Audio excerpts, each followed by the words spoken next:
안녕하세요. 저는 8개월 전에 출산을 해서 예뻐 죽겠는 아들 하나를 키우고 있는 젊은 엄마입니다. 저희 부부는 첫 아이를 꽤나 오래도록 기다려왔습니다. 5년 동안 말입니다. 남편과 처음 결혼할 때만 해도 저희가 아이를 이렇게 기다리게 될 줄은 상상도 못했어요. 둘 다 사지 멀쩡하고 혹여나 싶어서 저나 남편이나 병원 가서 검사도 받아봤었는데 선생님들조차 저희 부부는 몸에 아무런 문제가 없으니 기다리고 노력하다 보면 아이가 언젠가 생길 테니 절대 조급해하지 말라고만 하셨죠.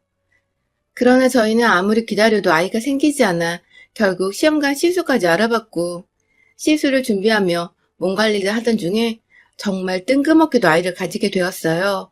그렇게 결혼하고 5년 만에 첫 아이를 가지게 되었죠. 임신 사실을 함께 옆에서 듣고 있었던 남편은 두 눈에서 눈물을 짜며 펑펑 울었습니다. 아이를 평소에도 너무나 좋아했던 사람이었고 남의 집 애기만 보면 얼른 우리 애기도 낳자는 말을 입에 달고 살았던 사람인데 그간 아이가 하도 생기질 않아서 저만큼이나 마음고생이 많았었거든요. 그렇게 둘이서 부둥켜 안고 펑펑 울고는 아이가 찾아온 것에 감사해하며 오로지 몸조리에만 힘썼습니다. 제가 결혼하고 아이가 지면 직장을 그만두려다가 시기를 놓친 바람에 계속 직장을 다니고 있었는데 임신 사실을 확인하고는 곧장 직장에 사표도 냈고요. 겨우 찾아온 아이를 잃는 일 없도록 온전히 뱃속아기만을 생각하며 먹고 입고 푹 잤습니다. 그 덕에 뱃속아기도 별다른 문제 없이 아주 무럭무럭 자라났고요. 그런데 세상 아무 걱정 없이 찾아와준 아이만을 바라본 채 행복해할 것 같았던 저희 부부에게 다소 걸리적거리는 분이 계셨습니다. 바로 저희 시아버지셨죠. 시아버지는 결혼할 때부터 저와는 마찰이 좀 있으셨어요. 고집이 너무 드세시거든요. 제가 친구를 사귀더라도 자기 주장만 우기고 고집 부리는 사람은 정말 딱 질색이라서 거르고 보거든요. 실제로 학교 다니며 학교 CA 활동을 하러 친구들과 알아서 약속 장소로 찾아가야 한 적이 있었는데 한 친구가 하도 고집을 부리며 딴 길로 가는 게 맞다고 우기는 바람에 온 친구들이 그 친구 따라서 갔다가 잘못된 장소에 도착해서 원래 약속 장소에서 한참이나 지각을 한 적이 있었습니다. 벌점이 깎인 것은 물론이고 핸드폰도 없던 저희한테 걱정했다고 막 화내시는 선생님 모습에 진짜 여기저기 우기고 화내고 고집 부리는 사람 목소리에 된통 진절머리로 느꼈었어요. 어린 나이에 그 상황이 꽤나 트라우마처럼 남았는지 그 후로도 비스무리한 성격을 가진 드센 사람들을 보면 자연스레 먼저 피하곤 했는데요.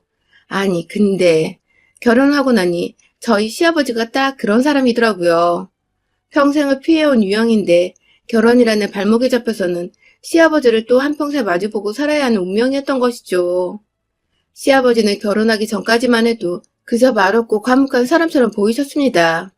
사투리를 쓰시는 바람에 어쩌다 가끔 얘기를 하셔도 제가 알아듣지 못하는 까닭에 그냥 웃고 어색하게 넘기느라 애초에 서로 대화가 길게 이어질 수가 없었죠. 그래서 잘 몰랐었는데 결혼을 하고 나니 시아버지는 이제 제가 진짜 가족이라는 생각을 하셨는지 전보다 훨 편한 자세로 절 대하셨어요. 그 과정에서 본인의 성격을 만연히 드러내시고야 말았고요. 어찌나 고집이 세고 아는 것도 없는데 우기기만 하시는지 자식 부부의 일상에까지 관여를 하며 자기 뜻대로 살길 바라시는데 정말 제가 결혼하고 2달도 안 되어 시아버지께 뵙기를 들어버렸다니까요. 전세로 살고 있던 신혼집이 계약이 만기가 되어 저희 예산에 맞는 새 전셋집을 구했는데 거기 터가 너무 안 좋다면서 애초에 저희가 모은 돈으로는 절대 갈 수도 없는 동네로 이사를 가라며 그렇게 닥달을 하시는 겁니다.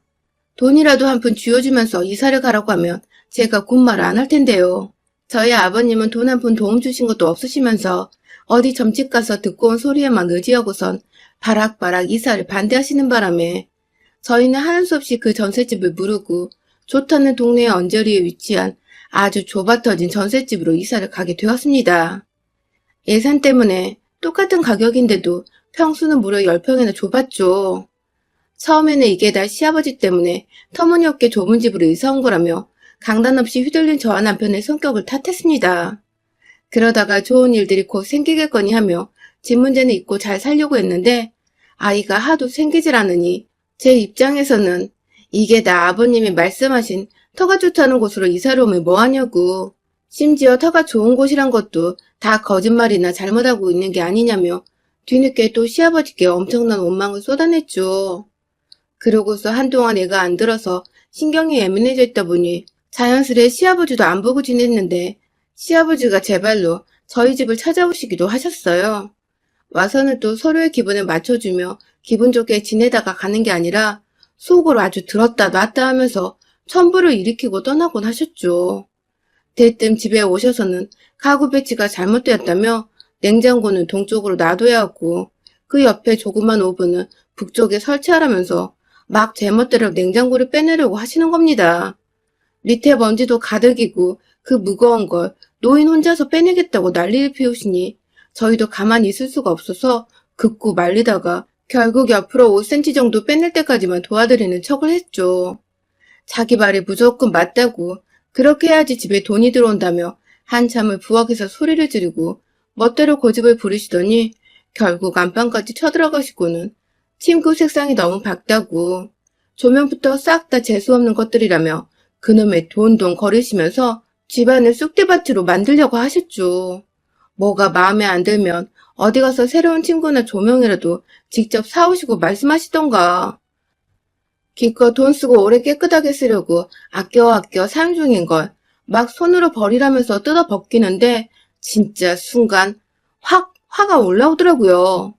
우리에겐 돈이 필요한 게 아니라 소중한 아이가 찾아오는 게 먼저이고 무리해서 좁은 집에서 전세 주고 사는 것도 어처구니 없어 죽겠는데 돈 한 푼 안 들이고 집은 또 뭐 바꿔대려고 하시니 어디서 이런 똥꼬집을 배워서 자식 부부한테 부르시는 건가 싶어 정말 얄미웠습니다. 저만큼이나 남편도 그런 자신의 아버지께 실망을 했는지 가만히 있다가 다짜고짜 아버님을 데리고 밖으로 나갔어요. 그리고 혼자 들어왔죠. 자기가 알아서 택시 태워 아버님을 집으로 보내버린 거였더라고요. 이렇게 저희 부부에겐 약간의 히스테리 같기도 하고 건들면 폭발할 때 불안한 존재였던 시아버지. 그날 이후로 웬만하면 저희 정신건강을 생각해서 잘 안 보고 지냈는데 그러다 제가 임신하게 되었었죠. 제가 임신을 했으니 어찌되었든 양가 어른들께는 알려드려야 해서 각자의 부모님께 전화를 돌렸습니다.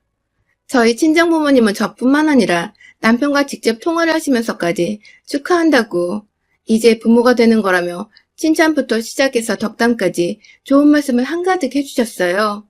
그 바람에 저나 남편이나 감동을 받고는 함께 울컥했고요. 그런데 저희 시아버지는 정말 다르셨어요.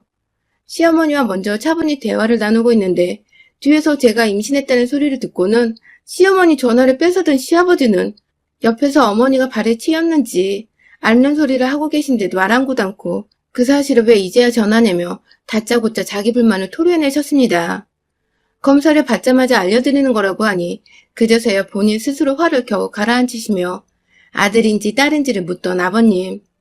그건 지금 당장 알 수 없는 거라고 하니 또 점집 가서 알아보고 오겠다며 저희 말이 다 끝나지도 않았는데 전화를 끊어버리시더군요. 아, 진짜 어이가 없어서 말입니다. 그 바람에 저는 혹여나 싶어 시어머니께는 문자로 다시 한번 인사말을 전했고 시어머니도 옆에서 시아버지한테 또 전화를 뺏길까봐 몰래 문자로 저희와 답장을 주고받으셨어요. 도대체 다혈질에 자기 할 말만 하는 우리 시아버지를 어찌 해야 하나 싶다가도 애가 태어나면 좀 순해지실라나 싶어서 꾹꾹 눌러 참았습니다. 그러다가 드디어 우리 아들이 태어났죠. 성별검사 때 아들이라고 이미 말씀을 드렸었는데 시아버지는 점집에서 딸이라고 했다며 하다 병원에서 받은 검진 기록에 의문을 제기하시며 홀로 제 뱃속의 아기를 남의 집 손주 보는 마냥 무관심으로 일관하셨습니다. 저와 남편은 처음 보는 모습도 아니었던지라 그냥 무시를 했고요. 그러다 아들이 떡하니 태어나자 시아버지는 그제서야 본인이 했던 말은 또 까마득히 잊어버리시곤 아들이 태어날 줄 알았다며 동네방네에 신이 나셔서는 좋다고 자랑을 하고 다니시더라고요. 저 임신했을 때 맛있는 거 먹으라고 매달 용돈까지 챙겨주시던 친정아버지와 비교를 해보면 손녀인 줄 알고 눈길 한번 주지 않고 하다못해 사탕이라도 쥐어주지 않으셨던 시아버지. 참 보잘것없고 인정머리 없어 보였죠. 그럼에도 막상 자식을 놓고 보니 부모한테 할 도리는 하고 살아야 하는 게 맞겠다 싶어서 최소한 안부 전화라도 주기적으로 드렸고 친구분들이랑 술이라도 잡수시라고 용돈도 몇 번 챙겨드렸네요. 그러던 중에 시아버지가 아이 이름을 떡하니 지우셨습니다. 전혀 오고 간 얘기가 없는 상태에서 일어난 일이었죠. 보통의 아이들은 이름은 온 가족이 함께 같이 뜻을 모아 점집을 찾아가건 아이의 부모 의견을 존중하든지 해서 이름을 맞추는데 저희 시아버지는 한마디 상의도 없이 혼자서 자주 가시는 그 점집을 또 찾아가서 아이 이름을 따오신 겁니다. 지금껏 시아버지가 점집에서 듣고 온 소리를 살펴보면 터무니없게 집값 높은 동네로 이사를 가게 한 것과 멀쩡하던 집안의 가구나 가전제품 배치를 바꾸게 한 것, 그리고 의사가 아들이라는데 무슨 배짱인지 귀엽고 딸이라고 우겼던 전례가 있는데요. 세상 어느 누가 이딴 엉터리 점집에서 애한테 좋을 거라고 지어준 이름을 사용하겠어요? 저는 한사코, 정말 한사코 그 이름을 쓰는 것을 반대했습니다. 남편도 마찬가지였고요. 하지만 시아버지는 이게 그 점집에서 아이를 위해 지어준 특별한 이름이니 반드시 사용해야 한다면서 그래야지 애 팔자가 풀린다면서 아직 100일도 넘기지 않은 갓난아이 앞에서 앞으로의 팔자가 들어올 거라며 험하다는 소리를 해대시며 가져온 이름을 쓰길 원하셨죠. 아이 험담을 들은 것 같아서 기분이 정말 더러웠는데 앞에서 고집을 꺾질 않으시고 계속해서 이 이름이 완벽하다고 우겨대시는 시아버지 태도에 진절머리가 또 났어요. 그 고함 지르고 바락바락 우겨대는 목소리가 진짜 오만정이 다 떨어지게 하는 데시벨이었죠. 어찌나 말을 곱게 쓰지도 못하는지 군데군데 문장 끝마다 구수한 욕을 집어넣으시는데 아직 말을 알아듣지도 못하는 저희 아들도 그 소리가 듣기 싫었는지 막 울어대더라고요. 그 바람에 겨우 시아버지는 입을 다무시고 한참을 저희 집 소파에 앉아서 저희 부부가 결론을 내기까지 기다리시다가 저녁이 늦어서야 입 밖으로 욕이란 욕은 다 퍼부으시고는 다시는 여기 오나봐라 하시면서 문을 쾅 닫고 집으로 돌아가셨어요. 어처구니 없이 욕도 먹었고 정신은 하나도 없었던 그런 하루였습니다. 그렇게 또 한동안은 찾아오지 않으실 줄 알았는데 예상보다 일찍 시아버님은 저희 집을 또다시 찾아오셨습니다. 손에는 누가 봐도 무당집에서 가져왔을 법한 노랗고 뻘건 한자가 새겨진 봉투 한 장을 들고 들이닥친 시아버지는 이번엔 여러 가지의 이름을 대시며 그 중에 하나를 저희 부부 보고 고르라고 하시더군요. 저희를 위한 배려라고 끝까지 생각을 하면서 애써 마음에 드는 이름이라도 찾아보려 했는데 정말 거짓말하고 하나도 없었어요. 무슨 1700년도에 있을 법한 그런 고지식하고 따분스러운 이름을 대시고는 분명 우리 애는 아들인데 어디서 순자가 끝에 들어간 여자스러운 이름이라든지 받침에 기역자가 들어가 발음하기도 힘든 괴팍한 이름을 적어와서는 저희 보고 고르라고 하시니 어이가 없었죠. 이름은 좀 시간을 가지고 저희가 알아서 후보를 잘 고른 후에 다 같이 상의하러 연락을 드리겠다고 말씀을 여러 차례 드렸는데도 끝까지 포기하지 않고 본인 할 말만 하시던 시아버지는 결국 또 자기 말을 일방적으로 듣지 않는다며 급기야 본인이 돈 주고 받아왔을 그 종이를 확 자기분의 못 이겨 찢어버리고 마셨습니다.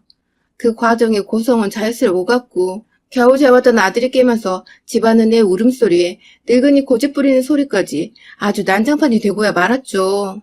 제가 그 당시 애가 하도 새벽 내내 잠을 자지 않아서 하루 중 잠들어 있는 시간이 고작 2시간 정도밖에 안 됐을 정도로 뜬 눈으로 지새우며 살고 있었는데 어처구니 없게 갓난아기 있는 집으로 찾아와서는 애를 울리고 제 성질까지 긁어대시는 시아버지를 보니 정말 열이 무지하게 받더라고요. 옆에서 남편이 절 말리면서 어떻게든 진정을 시키려고 하는데도 말은 귓등으로 안 듣고 본인 할 말만 급하게 하시느라 결국 끝에는 숨까지 차다 하시던 시아버지 모습이 진짜 찌질하고 못나 보였어요. 어떤 말로도 그 모습이 설명이 안 되던 그때 결국 시아버지는 본인 멋대로 제 자식 이름을 지으시고는 그 이름대로 아이를 부르기 시작하셨어요. 멋대로 여자애 같은 이름을 부르시고는 애가 좋아하는 것 같다며 막 아이를 향해 웃어 보이시던 시아버지는 그렇게 그 다음날에도 또 그 다음날에도 저희 집에 찾아오셔서는 출근한 남편이 없는 집안에서 제 아이를 향해 자기가 정한 이름을 부르시면서 저를 살살 약올리셨습니다. 그만 좀 부르라고 아무리 말씀을 드리고 하루라도 빨리 진짜 아이 이름을 지어야겠다는 생각에 하루 만에 친정 부모님 모시고 유용한 점집에서 괜찮은 아이 이름까지 딱 받아오기까지 했는데요. 끝까지 저희가 지은 이름을 무시하며 본인 뜻대로 맘대로 출처도 모르겠는 아이의 이름을 불러대시며 제 아이가 아닌 것처럼 느껴지게 만드셨어요. 남의 집 애 이름을 자꾸만 불러대는 걸 엄마인 제가 도저히 두고 볼 수가 없었고요. 그러다 불과 얼마 전 제가 아이 출생신고를 하며 급하게 넣은 태명 이름 말고 친정 부모님과 지은 이름으로 가족관계 등록부에 등재된 정식 이름을 변경했는데요. 그 사실을 정확히 시아버지께도 말씀을 드리며 앞으로 우리 아이의 이름이 무엇인지에 대해서 자세히 뜻을 말씀드리며 설명까지 했는데 못 알아듣는 척을 하시면서 이름이 마음에 안 든다는 어처구니 없는 고집을 부리시더니 결국 제가 자기 말을 못 믿어하는 것 같다며 제 아이를 데리고 점집에 가자며 집으로 찾아오신 시아버지는 다짜고짜 저희 아들을 안아버리고는 밖에 택시를 대기시켜놨다고 나가자는 게 아니겠어요? 그 바람에 전 순식간에 허락도 없이 제 아이를 안고 집을 나서려는 시아버지로부터 아이를 지켜내겠다고 사정을 해서 아이를 도로 받았고요. 진짜 혹여나 그 와중에 얘가 바닥에 떨어지거나 다치기라도 할까봐 시아버지 흥분 안 시키려고 소리도 안 지르고 언성도 안 높이고 정말 무릎까지 꿇어가며 이름을 당장 바꾸겠다고 설득을 하니 그제서야 말귀를 알아듣는 것 같다며 아이를 안겨주시던 시아버지. 제 심장은 그 순간 갈기갈기 찢겨갔습니다. 심장이 한번 떨어졌다가 달라붙은 것 같은 기분이 들기도 했고 애를 이미 한 번 잃었다가 다시 찾아온 것 같은 안도감이 들었어요. 당장 아이를 안방 요람에 넣어두고는 문을 꽉 닫고 시아버지께로 향했어요. 시아버지는 너무도 태연스럽게 본인이 주장했던 아이의 이름을 부르면서 제 기분을 간질거리게 약올리시고 있었는데 저는 그 길로 당장에 시아버지 앞으로 싸다구를 2대 갈겨드렸습니다. 감히 다른 사람도 아닌 자기 손주를 두고서 목도 제대로 못 가누는 애를 막 안더니 급기야 엄마의 내 허락도 없이 이 집을 나서려고 하냐며 어디 감히 시아버지 주제에 얘 엄마를 앞에 두고 이름을 정하려고 얘를 맘대로 낚아채냐며 싸다구 2대도 모자라서 내 집에서 당장 꺼지라며 멱살을 부여잡고는 현관으로 향해갔죠. 저한테 뺨 맞고 순간 정신을 못 차리던 시아버지는 뒤늦게야 이게 미쳤냐며 막 발악을 해대시는데 그 길로 제가 시아버지 정강이를 한 대 걷어찬 바람에 시아버지는 아프다고 바닥에 주저앉으셨어요. 그걸 전 꾸역꾸역 오켓을 잡고 끌어서는 집 밖으로 내쫓았고요. 나가시는 길에 출처도 모르겠는 점집을 들락날락하며 내 집에 안 좋은 기운까지 들이지 말라고 소금에다가 시뻘건 파까지 하는 꿈권에서는 현관밖 복도를 향해 찰지게 뿌려버렸습니다. 아주 조그만 빌라 복도가 제 손에서 흩날린 소금이랑 파츠로 뒤범벅이 되었고 그걸 다 맨 얼굴을 맞은 시아버지는 한참 밖에서 통곡을 하시면서 서럽다고 소리를 지르시더니 제가 경찰에 신고하는 목소리가 들리자 냅다 주랭랑을 치시더라고요. 물론 경찰 신고는 뻥이었는데 말이죠. 그렇게 시아버지 쫓아내고 복도 정리를 하면서 혹여나 다시 나타날까봐 걱정을 했는데 다행히 시어머니 전화를 받아보니 집에는 가셨더라고요. 가서 뭔 일이 있었는지 사람이 말 한마디 안 하고 안방에 들어누워 있다면서 무슨 일이 있었냐고 저에게 물어보시는데 아무 말도 하지 않았습니다. 그냥 시아버지 코를 좀 납작하게 해드렸는데 다음에 또 이런 식으로 집에 찾아오시면 그땐 제 손이 아니라 법적으로 변호사 불러 해결할 테니 그리 전해달라 부탁드렸어요. 핸드폰 수화기 너머로 얼핏 저희 통화를 듣고 있던 시아버지는 시어머니한테 더 얘기 안 해도 된다면서 당황을 하며 전화를 끊더라고요. 아무래도 자신이 며느리한테 뺨을 맞았다는 소리를 와이프한테 알려주기는 싫었나 봅니다. 이 일이 있고 난 후 전 지난 5개월이 조금 넘는 시간 동안 단 한 번도 시아버지와 연락을 하지도 목소리를 듣지도 않은 채 온전히 제 아이의 육아에만 최선을 다해 전념하고 있는 중이랍니다. 관심을 끊어주시고 며느리 무서운 줄 안 시아버지 덕에 이제는 어처구니 없는 미신 따위 듣지 않고도 잘 지내고 있고 조만간은 더 집값이 싸지만 안전하고 넓은 평수에서 지낼 수 있는 동네로 이사도 가게 되었어요. 시아버지의 손길에서 한 발자국 벗어나니 이래저래 참 집안이 평온해졌어요. 왜 진작 내 아이를 가지고서 고집부리는 시아버지 뺨 한 대 정도를 쳐볼 생각을 못했는지.